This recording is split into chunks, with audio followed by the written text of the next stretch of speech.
All right, guys, welcome to our meeting. I'm so excited to hear from Janna and get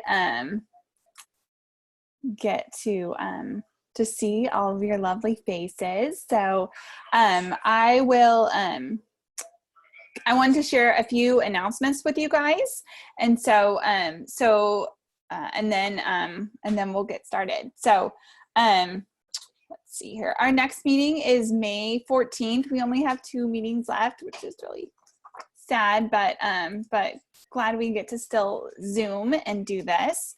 Our spring fundraiser was going to be at the Comedy Magic Club, but due to the COVID, we're kind of hoping that we still might be able to do something over the summer. But as of right now, it's kind of just up in the air. So I don't know if you guys have seen, but we announced on social media and on a mailing list that Chuck E. Cheese is open and they're doing some fun stuff. So I'm going to try to venture out here and see if I've been a little technically challenged with the whole screen sharing thing, but I'm going to try it so you guys can see it if you haven't already. Okay, so here it is. And so you can check on, this is the Instagram page for Moms Inc. And so it's carry out. And so you just call Chuck E. Cheese and you make your order and you tell them that you're with Moms Inc. And then they will, they'll donate 20%. So, so easy, simple, you don't have to make dinner. And then they have all kinds of fun stuff for the kids. So you could go like right here with a $3 menu. There's little goodie bags or cotton candy. Like you want to load them up on sugar. But just kind of fun. I know there's not a lot of things we can do right now, but this might be you know, the excitement of your kids' week. So which is okay, so, and money goes towards Moms Inc., which we desperately need the fundraiser. So since we're might not get to do the Comedy Magic Club, we were really successful in the fall with it. I think we raised almost $800, which was amazing.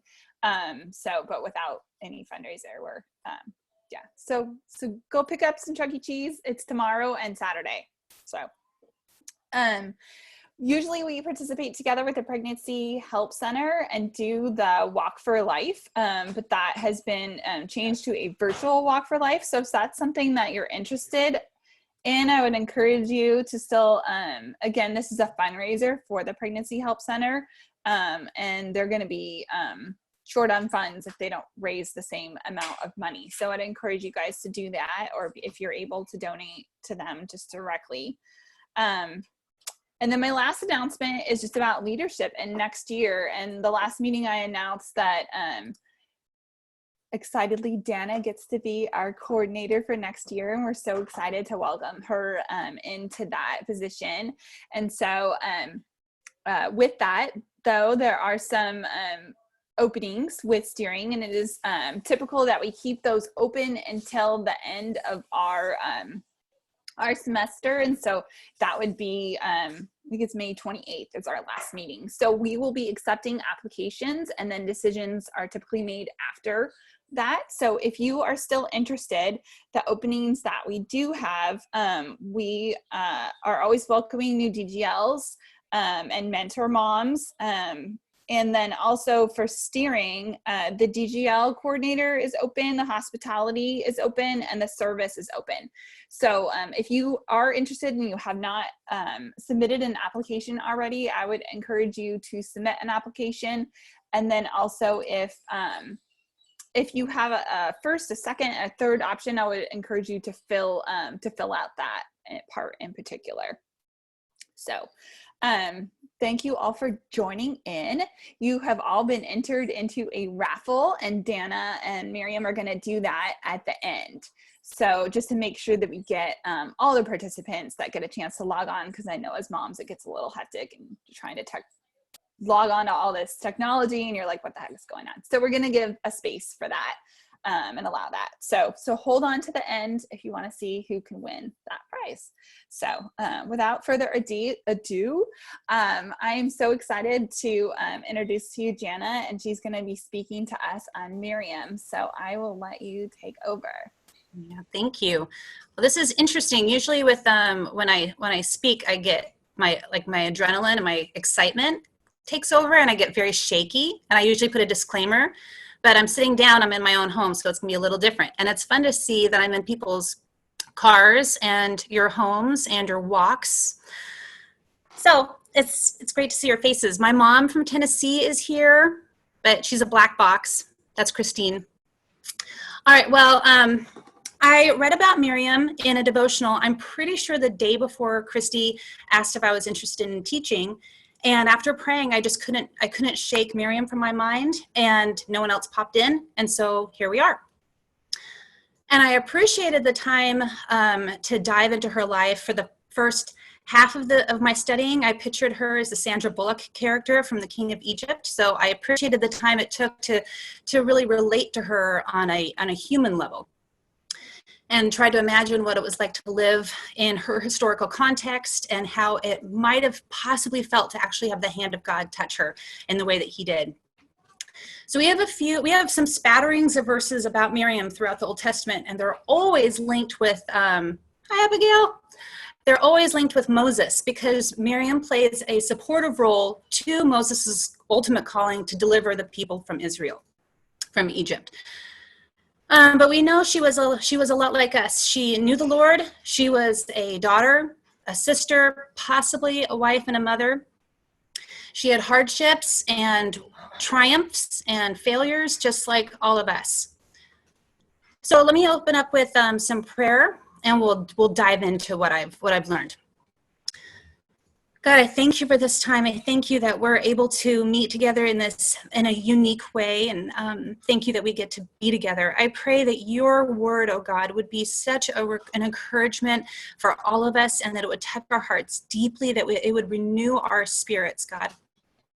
I pray for protection over myself, that I would not speak anything that is not of your will, and I also sincerely pray that my internet holds up and doesn't leave anyone hanging. I thank you for your sovereign will. Amen. All right, so here's what we're going to learn today as we go through Miriam's life. We're going to see that it was the Lord's sovereign will and his good provision that brought the Israelites to Egypt, that God was always working behind the scenes for their good and for their deliverance. God heard their groanings and responded for their good, and later he's going to hear their groanings again in grumbling and respond for their good and discipline. So Miriam was an Israelite born a slave when the Israelites were living in Egypt. And the end of Genesis tells us how the Israelites got to Egypt in the first place. So God's people, this family of Abraham, Isaac, and Jacob, were living in the land of Canaan, where God had led Abraham. And most of you probably know the story.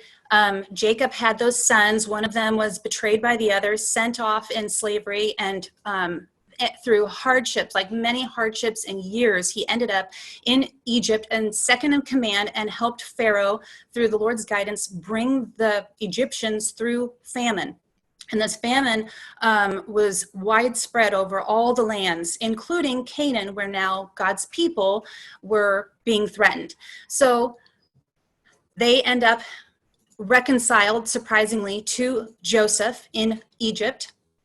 And Joseph and Pharaoh both ask, why don't you come live in Egypt with us, where we can take care of you and we can give you food and you're going to be safe? So Jacob packs up his family, and on the way, God visits him in a vision, and God says, do not fear to go down to Egypt, for I will make you a great nation there. And the Lord fulfilled his promise. In Genesis 47:27, it says that Israel dwelt in the land of Egypt, and they had possessions there, and they grew and multiplied exceedingly.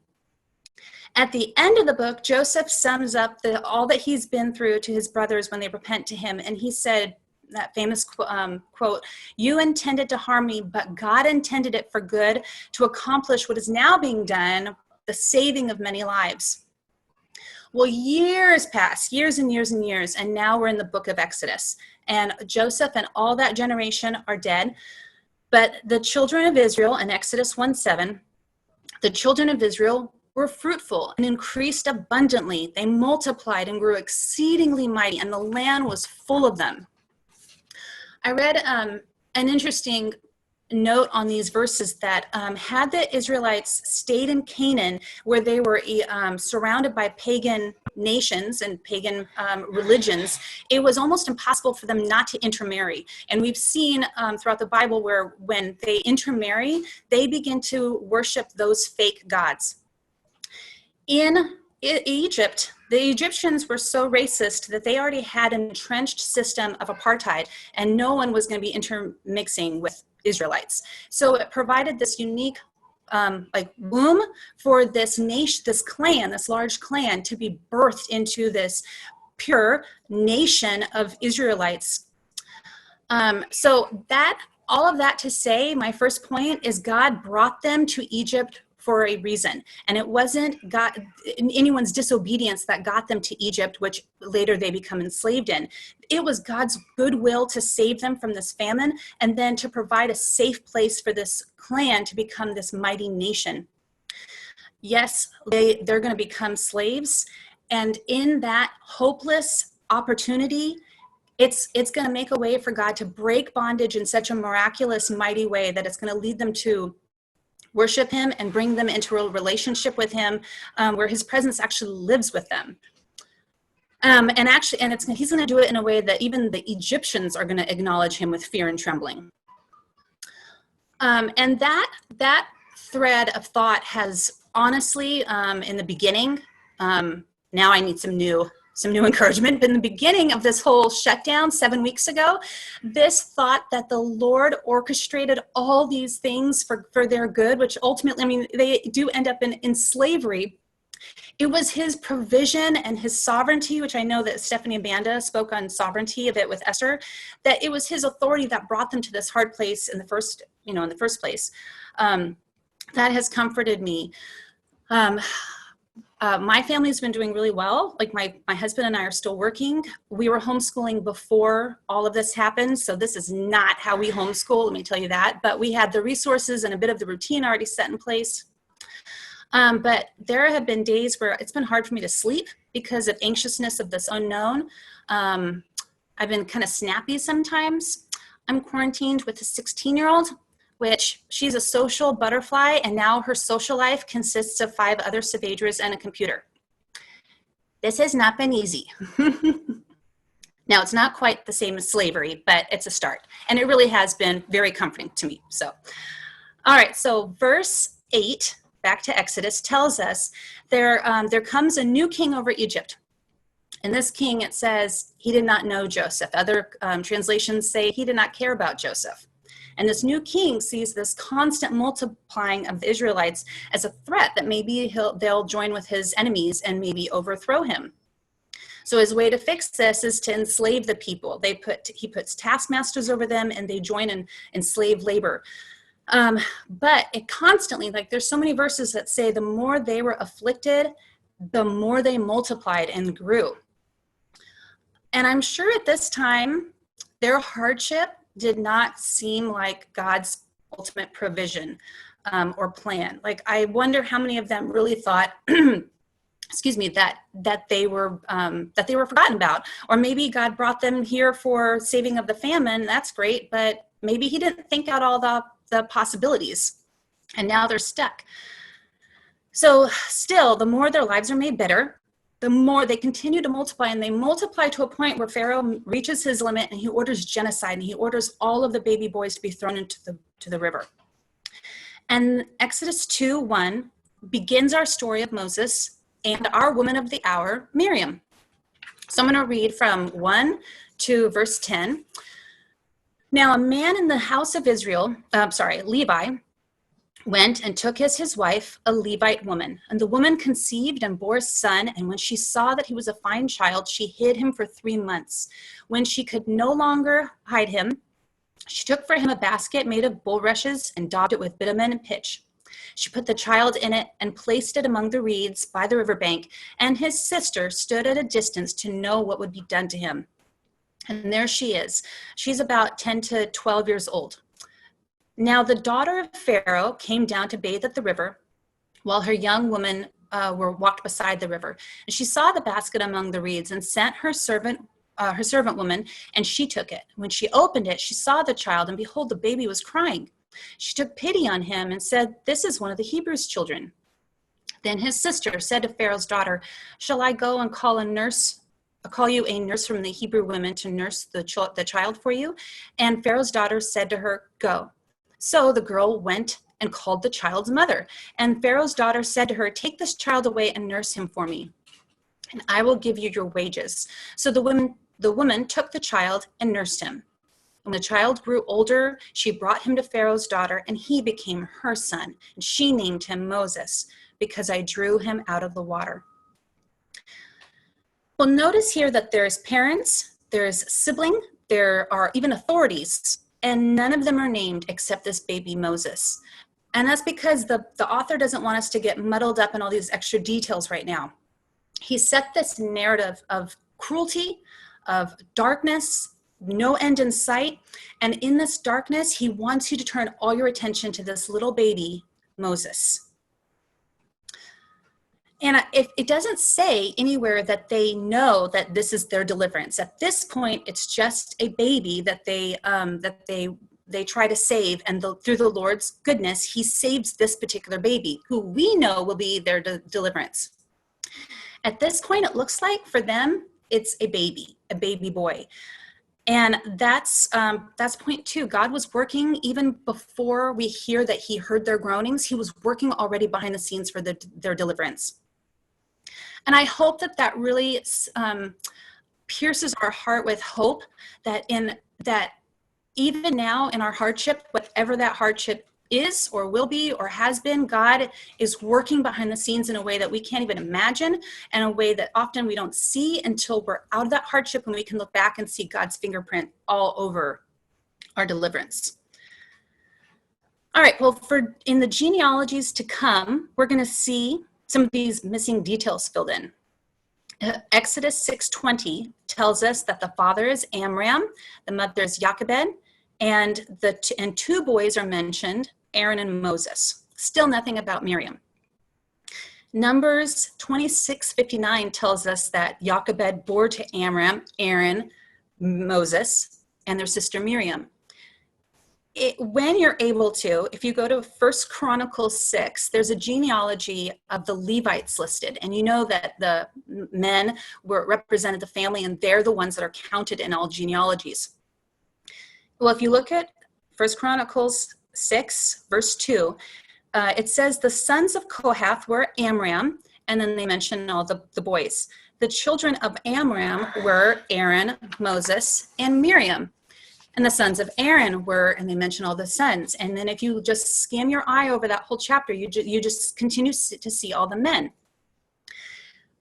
We know when women are mentioned in genealogies, there's something different. There's something unique about their story that something honored that puts them into the history of Israel. And that's what this is telling us about Miriam. But when we meet her, she's not even named. And when this time of her life is where I try to kind of sit and wonder what it was like to have a baby born into your family. You're the older sister, taking turns, as we all do, with nurturing little babies in hiding. And then they place him at the river's edge, because that's all they can do. She speaks. She has courage enough as a Hebrew child to speak up to Pharaoh's daughter and speak up for Moses' safety. And then that baby, that sibling, is brought back into their home, and they continue to nurture this baby for, if he's brought back when he's weaned, it's probably 3 to 4 years. And so these sibling relationships and parent relationships continue to grow for 3 to 4 years to bring them back to the point where they're at the palace again. This is my imagination, but I picture them at the palace steps handing over this baby, and Pharaoh's daughter takes him, and they go into the palace, and the door is shut behind him. And he gets to go live with this new mother who's named him. And I picture them just kind of like standing at the steps. And they get to go back home without this sibling, without this son, and live in slavery.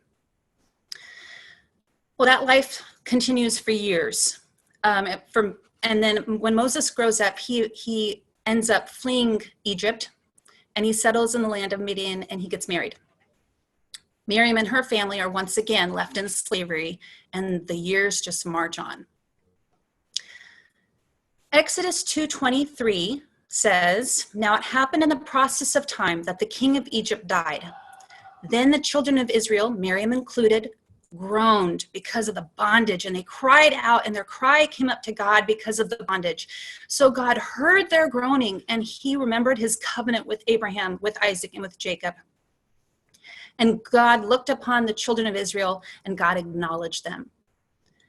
When God calls Moses from the burning bush, and he tells them to go back to Egypt and tell Pharaoh to let his people go, he says in Exodus 3:7-8, he says, "I have surely seen the oppression of my people who are in Egypt, and have heard their cry because of their taskmasters, for I know their sorrows. So I have come down to deliver them." Woo, I get choked up, to deliver them out of the hands of the Egyptians. God heard their groanings, and he responds for their good.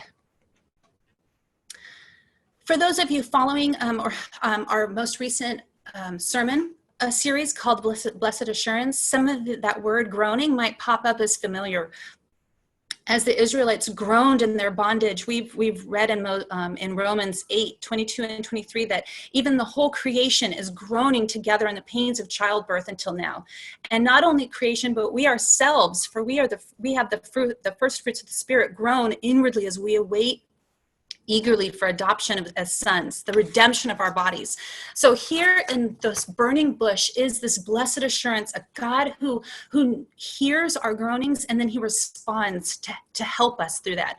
And he, just as Joseph earlier acknowledged, he uses this present suffering for their good. He uses our present suffering for our good. So he lays out for Moses exactly what's going to happen. He tells him that Pharaoh is going to refuse the people to go, but that God is going to stretch out his hand and strike Egypt with all his wonders, which God will do in its midst. And after that, Pharaoh will let his people go. And God even sends Aaron, the brother, to help Moses communicate. Exodus 4:30 and 31 say that Aaron spoke all the words which the Lord had spoken to Moses, and then he did the signs in the sight of the Israelite people, and the people believed. And when they heard that the Lord had visited the children of Israel, and he had looked on their affliction, they bowed their heads and worshiped. Well, what about Miriam, right? We left her as a young girl in Egypt, living as a slave with her family. Now she's probably in her 50s. And Jewish tradition tells us that she did get married and have children, but we don't know. The Bible doesn't give us that answer. I kind of picture her as maybe knowing what was going on with her. I mean, they were her brothers, but we don't hear about her during their back and forth meetings with Pharaoh.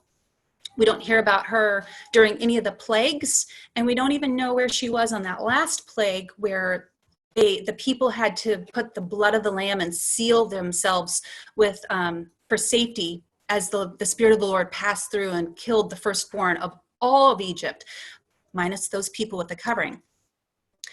We actually don't see her again until Exodus chapter 15.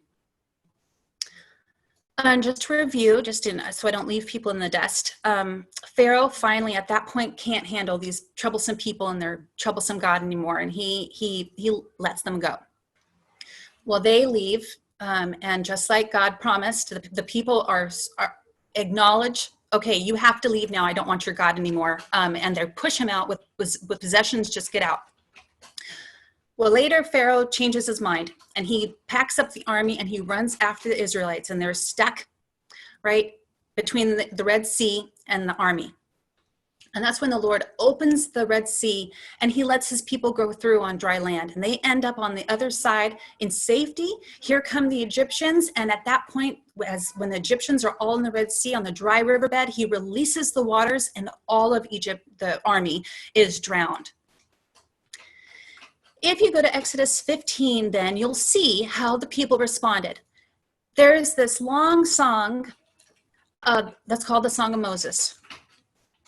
And Moses leads the Israelites in this great praise, this song that they're going to remember over the centuries of what the Lord has done. If you skip to verse 20, there's this little verse, and it says, Miriam, the prophetess, the sister of Aaron, took the timbrel in her hand, and all the women went out after her with timbrels and with dances. And Miriam answered them, meaning that she's singing, and they're repeating what she's singing. Sing to the Lord, for he has triumphed gloriously. The horse and his rider he has thrown into the sea. And I found it so interesting that after this long song of Moses, I'm not saying that negatively, it should be long, there's this little tiny verse, and it's actually called and documented forever, the Song of Miriam.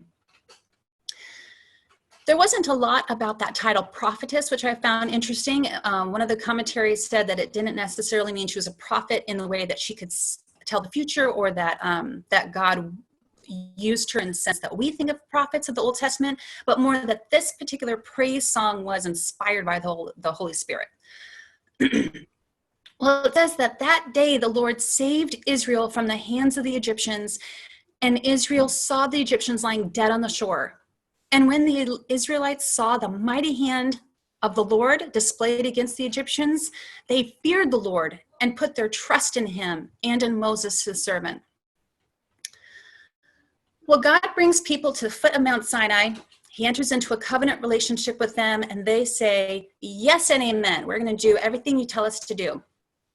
And we know very shortly thereafter, they decide, actually, when you take this long, we're going to go ahead and do, we're going to make fake idols and worship this new God. And they're disciplined. We know later that, all throughout their journey, they're going to complain against what God chooses to do in his provision, and they're disciplined. This is just like this cycle. And it's a cycle we know all too well. I know from experience that the Lord has set me free from bondage, which leads me to worship, which after a while, I fall back into rebellion and I'm disciplined, and God breaks my bondage and I'm led back to worship. And Miriam, unfortunately, is no different. So if you go to Numbers 12, I'm going to read it for you. Miriam and Aaron began to talk against Moses because of his Cushite wife, for he had married a Cushite. Has the Lord spoken only through Moses? They asked. Hasn't he also spoken through us? And the Lord heard this. Now Moses was a very humble man, more humble than anyone else on the face of the earth.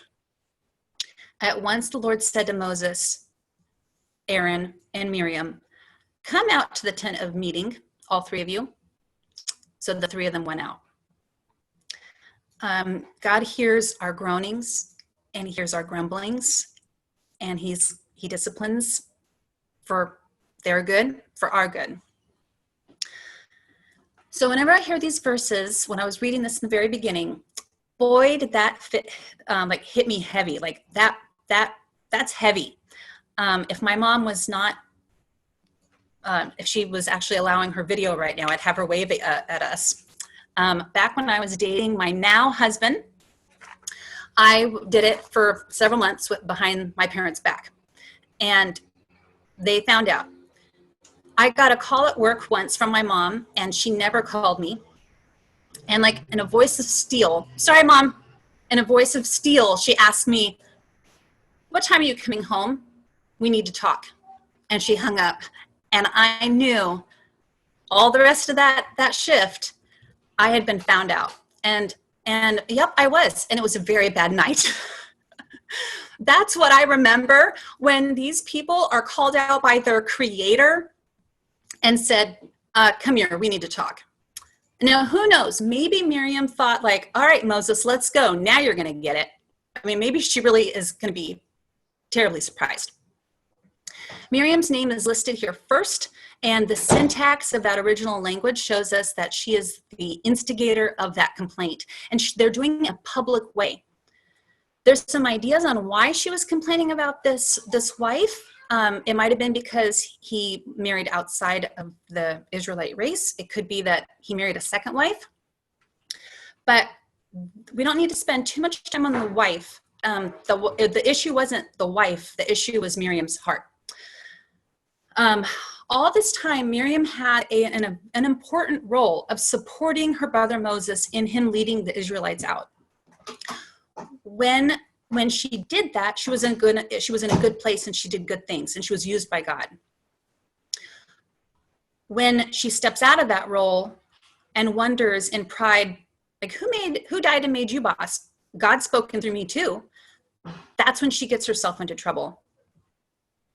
What she's ultimately doing is not complaining about the wife. She's complaining about Moses. And who set Moses up? God did. She's ultimately complaining against God's authority in Moses. And we know this isn't new either. Adam and Eve rebelled against God's authority in the Garden of Eden. Moses and his authority was questioned as soon as they get to Egypt and all throughout their wanderings. God's authority is later rejected in his judges, in his prophets, and ultimately in Jesus Christ himself. All right, well, back to this unfortunate story. Then the Lord came down in a pillar of cloud. He stood at the entrance to the tent and summoned Aaron and Miriam. When the two of them stepped forward, he said, "Listen to my words. When there is a prophet among you, I, the Lord, reveal myself to them in visions. I speak to them in dreams. But this is not true of my servant Moses. He is faithful in all my house. With him I speak face to face, clearly and not in riddles. He sees the form of the Lord. Why then were you not afraid to speak against my servant Moses?" The anger of the Lord burned against them, and he left them. When the cloud lifted from above the tent, Miriam's skin was leprous. It became white as snow.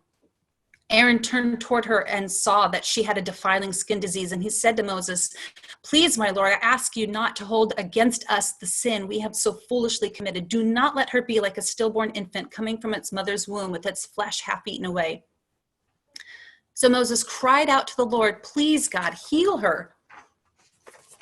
The Lord replied to Moses, "If her father had spit in her face, would she not have been in disgrace for 7 days? Confine her outside the camp for 7 days. After that, she can be brought back." So Miriam was confined outside the camp for 7 days, and the people did not move on till she was brought back. So Miriam and Aaron are both in no uncertain terms reprimanded for speaking out against their brother. And in righteous wrath, God withdraws from that holy place, and Miriam, being the instigator, was hit instantly with leprosy, where it says that her skin was white as snow. It's a humiliating disease that isolated you from the camp, from the holy place, from the people that did not have leprosy. It's been described that the victim looks like death, like walking a walking corpse. And here she has an advanced case of it instantly. And at this moment, that was God's way of causing her body to reflect her heart. And he does it in a public way. If you check out Deuteronomy 24:8-9, it says, "In cases of defiling skin diseases, be very careful to do exactly as the Levitical priests instruct you. You must follow carefully what I have commanded them. Remember what the Lord your God did to Miriam along the way after you came out of Egypt." And that was saying that if you think someone as prominent as Miriam needs to be separated from the camp for 7 days, you also will need to be separated for 7 days. She's used as an example for the rest of the law. Like, that would be someone writing in our law, well, don't do this because remember, or act like this because remember what happened to Janna when she lied to her parents? Like, that's humbling. But her discipline is temporary. Though she was stricken for her rebellion against Moses and the Lord, she was ultimately healed and brought back to the people and actually waited on, like they waited to move until she was healed. When when we as parents discipline our kids, their consequence of their crime, like it needs to fit the crime, and it needs to be swift, like it needs to happen after they have this sin or rebellion or whatever, and we want to get their attention, right? But we want the consequence to be done, like short. We want the discipline of the changing of their heart to be long lasting, and to bring them back to the fold where they understand we have their best interest in heart and we love them and we're a family. That's the purpose, that should be the purpose of our discipline. And that's what this perfect father is doing for Miriam. A few years back, the Lord allowed us to find one of our children had gotten themselves into a mess of trouble. And the consequence of that mess was a mess. It was huge. And one of the things that I kept telling this child, because it was hard for them and it was hard for us, the Lord must have loved you so much to have unveiled this sin in your life. He didn't just leave you there. He wants you back. And that season has become part of that child's testimony. So that, and the same is true with our sweet Savior and his precious daughter, Miriam. Her life ends years later. Numbers 20, verse 1 says that in the first month, the whole Israelite community arrived at the desert of Zin, and they stayed at Kadesh. And there Miriam died and was buried. But that's not the end of where we see her. We see her again all the way in Micah 6:4, where God says, I brought you up out of Egypt and redeemed you from the land of slavery. I sent Moses to lead you, also Aaron and Miriam. So to wrap up what we've learned, we've seen that Miriam was born into slavery. She was used by the Lord to speak out on behalf of Moses as a baby. She led the people in worship at the Red Sea. And for years, she helped lead and support the Israelites. What she did was needed, it was seen, and it was respected. And it wasn't until she stepped out in pride that she was disciplined.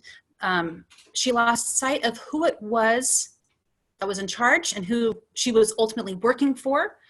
But again, he did not leave her in sin. And it was his love that disciplined her and restored her back to where she needed to be. And she's very relatable. Her story is our story. We were also born into slavery of sin. Our deliverance also comes in the narrative of darkness. A certain baby is born and pierces the darkness with his light, which later, through the death and resurrection of that baby, Jesus Christ, we're given this opportunity to have our own bondage broken in a miraculous way, which will lead us to worship.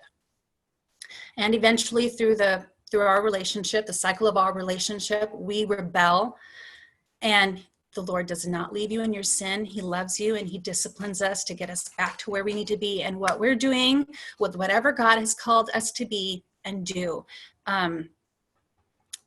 It is seen, it is needed, and it's respected, and you are always under his wing. Even when it feels like the darkest of hardships, you are not forgotten. So I will pray us out, and I'll give it back to Chelsea, I think. Okay.